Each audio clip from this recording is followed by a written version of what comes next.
First ఈ video చూడండి. Video చూసిన తర్వాత వీడియో గురించి కొద్దిగా మాట్లాడతాను.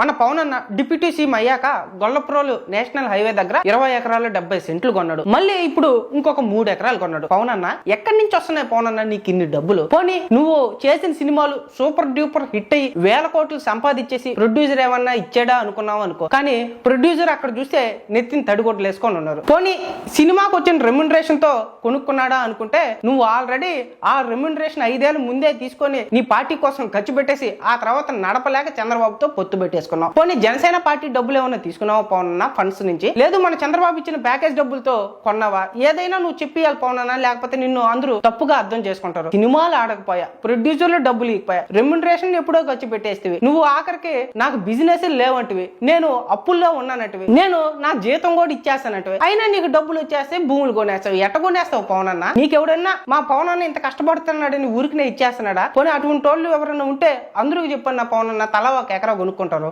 ఎరిపోక నువ్వు పేటీఎం తీసుకొని వీడియోస్ చేస్తున్నావు, చెయ్యి, పర్లేదు. ఎవరి గురించి చేస్తున్నావో తెలుసుకొని వీడియోస్ చేయి. ఏది పడితే అది మాట్లాడావు అనుకో, నాకు కొడక నీకు గుద్ద చెక్కిపార దింగుతాం. ఏంద్రా నువ్వు మాట్లాడుతుంది? నువ్వు భూములు కొన్నాడా? పవర్ స్టార్ పవన్ కళ్యాణ్ అన్న భూములు కొన్నాడా? అలాడే నువ్వు చూసావా? ప్రూఫ్ ఉందా నీ దగ్గర? సాక్ష్యాలు ఉన్నాయా? ఏది పడితే అది మాట్లాడుతున్నావు ఏంద్రా నువ్వు? నీ వీడియోస్ని ఇప్పుడు నుంచి నువ్వు వీడియోస్ చేసుకున్నా కొండేగా నీ ఇన్స్టా ఐడి కూడా హ్యాక్ చేసి పారదింగుతాం. ఏందనుకుంటున్నావు నువ్వు? మేమంటే ఏందనుకుంటున్నావు? నీ వీడియోస్ని చాలా రోజుల నుంచి అబ్జర్వ్ చేస్తున్నా. ఏదో ఈరోజు అనుకుంటాడు, రేపు అనుకుంటాడు అనుకుంటే ఏంద్రా నీ ధైర్యం? ఎవడనుకుంటున్నావు? ఏదైనా మాట్లాడే ముందు వెనుక ముందు ఆలోచించి మాట్లాడు. భూమి కొన్నాడా? నీ దగ్గర సాక్ష్యాలు ఉన్నాయా? అలావుడే పిఠాపురం అనే గ్రామంలో పేద ప్రజలు ఎంతో హెల్ప్ చేశాడు. స్కూల్ కట్టించాడు. పిల్లలకి, అనాథ పిల్లలకి సొంతంగా వచ్చిన డబ్బుల్ని, పార్టీకి వచ్చిన డబ్బుల్ని పంచిపెడుతున్నాడు. నీకేది తెలుసురా ఆయన గురించి? ఏం మాట్లాడుతున్నావు నువ్వు? పేటీఎం తీసుకొని వీడియోస్ చేసుకుంటున్నావు, మనసంగా చేసుకో, అంతేగాని ఏది పడితే అది మాట్లాడావు అనుకో గుద్ద చెక్కి పరదింగుతాం. ఏ ఊరో కూడా తెలియదు నీది. ఏది పడితే అది మాట్లాడుతున్నావు ఏంద్రా నువ్వు?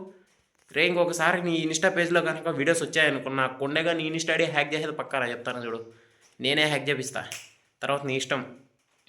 అది మాత్రం గుర్తుపెట్టుకో. ఎవరికి కంప్లైంట్ తీసుకుంటావో ఏం చేసుకుంటావో చేసుకో, బొచ్చు పరగబడదు. జనసేన యూత్ పార్టీ సెర్చ్ చేసుకొని నాకు కొండగా ఇప్పటి నుంచి నీకు వీడియోస్ వస్తూనే ఉంటాయి. నువ్వు ఇలా వీడియోస్ చేస్తూ ఉండు, నేను నువ్వు ఆపేంత వరకు వీడియోస్ చేస్తూనే ఉంటా. యూట్యూబ్లో వస్తుంది వీడియో, చూసుకోరా నాకు కొండే. జై జనసేన, జై హింద్. సెండ్ చేయండి, ప్రతి ఒక్కరు లైక్ చేయండి, షేర్ చేయండి. మన పోస్టర్ పవన్ కళ్యాణ్ ఫ్యాన్స్కి ఈ వీడియో చేరేటట్లు షేర్ చేయండి. జై హింద్, జై జనసేన. ఇలాంటి నా కొండేగాళ్ళు పేజ్ పెడతాను. పేజ్ పైన ఫోటో ఇస్తాను, ఒక ఫోటోని అందరూ స్టార్ట్ చేయండి, కాల్ చేయండి, మెసేజ్ చేయండి. వాడికి ఎలా వీడియోస్ చేస్తాడో మనం చూద్దాం. ఇలానే కనుక కంటిన్యూ చేస్తే వీడియోస్ ఖచ్చితంగా వీడియోస్ని హ్యాక్ చేసి పరదిందాం, ఇన్స్టాగ్రామ్ లేపు పరదిందాం. ఏది పడితే అది చేస్తున్నాడు వీడు. వీడియోస్ చేసే ముందు వెనుక ముందు ఆలోచించాలి అబ్బాయి.